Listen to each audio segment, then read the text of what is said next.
एक बार की बात है। उज्जैन नगरी में राजा विक्रमादित्य का शासन था। उनका न्याय और साहस पूरे देश में प्रसिद्ध था। एक रात जब चंद अपनी पूर्णिमा में चमक रहा था, एक तपस्वी राजा विक्रम के पास आया और उससे एक अजीब अनुरोध किया।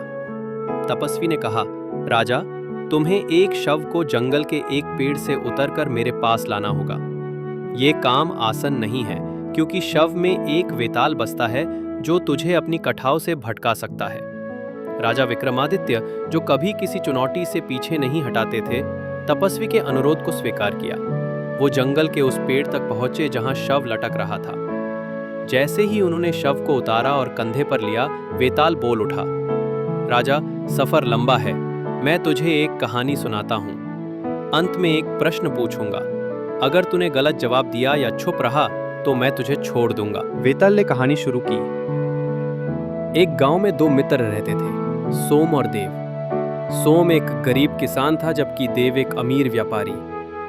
एक दिन सोम ने देव से कुछ धन उधार मांगा अपनी बेटी के विवाह के लिए। देव ने धन दिया, पर उसने एक शर्त रखी कि अगर सोम समय पर धन वापस ना कर पाया तो उसकी बेटी को देव के घर काम करना होगा। सोम ने शर्त मान ली, लेकिन अफसोस, सोम धन वापस ना कर सका।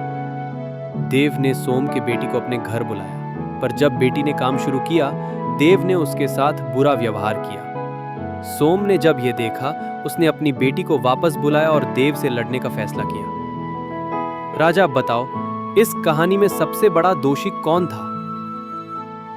राजा विक्रमादित्य ने थोड़ी देर सोचा और कहा, देव दोषी था। उसने अपने धन के बाल पर सोम की मजबूरी का फायदा उठाया और उसकी बेटी के साथ अन्याय किया। एक मित्र होने के नाते उसका फर्ज था सोम की मदद करना, ना कि उसकी बेटी के साथ बुरा व्यवहार करना। वेताल हंस पड़ा और बोला, सही जवाब राजा, पर यह सफर अभी खत्म नहीं हुआ। यह कहकर वेताल शव के साथ पेड़ पर वापस चला गया। राजा विक्रम ने फिर से शव उतारा और वेताल ने एक और कहानी सुनाई। ऐसे ही हर बार वेताल नई कहानी के साथ एक प्रश्न पूछता और राजा विक्रम अपने न्याय और बुद्धि से जवाब देते। हर सही जवाब के बाद वेताल वापस पेड़ पर चला जाता और राजा को शव को बार बार उतरना पड़ता।